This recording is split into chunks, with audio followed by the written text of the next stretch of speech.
Mabuhay! Our topic for today for heritage tourism is the power of commission and cultural agencies.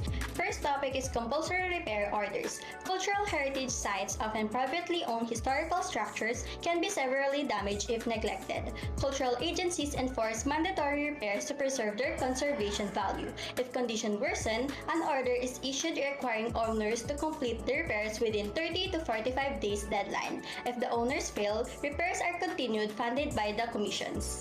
Second topic is visitorial power. Cultural agencies have visitation rights and repairs order, crucial for overseeing and preservation cultural assets. They assist organizations in examining historical sites, valuable cultural assets, and national treasures to ensure their preservation and integrity, including items in private and public collections under the category of cultural properties. That's all for this short discussion. I hope you learned something from me. Thank you and have a nice day. Mabuhay!